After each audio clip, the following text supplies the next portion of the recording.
হযরত আবু হুরায়রা রাদিয়াল্লাহু তাআলা আনহু থেকে বর্ণিত, হযরত আবু হুরায়রা রাদিয়াল্লাহু তাআলা আনহু বলেন, আল্লাহ রাসূল সাল্লাল্লাহু আলাইহি সাল্লাম বলেছেন, কোন মানুষ যদি শাবানের 15 তারিখে 12 রাকাত নামাজ পড়ে আর প্রত্যেক নামাজে কি পড়ে, কুল হুয়াল্লাহু আহাদ 30 বার করে পড়ে, তাহলে সেই মানুষের কি হবে?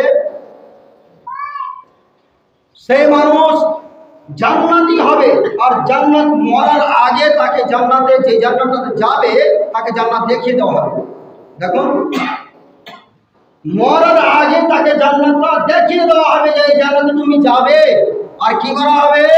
সে তার খানদানের মধ্যে থেকে, তার ঘরের মানুষের মধ্যে থেকে এমন একটা মানুষ যে জাহান্নামে যাওয়ার ঠিকানা কনফার্ম হয়ে যাবে, জাহান্নামে চলে যাওয়ার মতো তার ফয়সালা হয়ে যাবে, ওই মানুষটাকে টেনে ঘুষড়ে এসে জান্নাতে দেখা করা হবে, জান্নাতে দেওয়া হবে।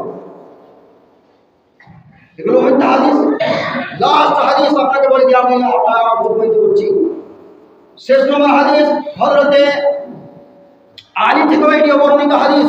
হযরতে আলী বলে, আল্লাহ রাসূল সাল্লাল্লাহু আলাইহি ওয়াসাল্লাম বলেছেন, কোন মানুষ যদি শাবানের 15 তারিখে একটা রোজা করে, তাহলে তার পিছনের থেকে 60 বছরের রোজা করার সমান, আগা দিকে 60 বছরের রোজা করার সমান তাকে নেকি দেওয়া হবে।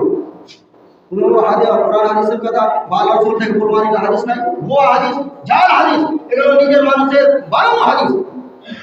তাহলে এত আরো অনেকগুলো আছে, সময়ের কারণে বলতে পারছি না। তাহলে হাদিসের কথা হলেই যে আল্লাহ রাসূলের কথা হবে আর মানতে হবে সেটা নয়।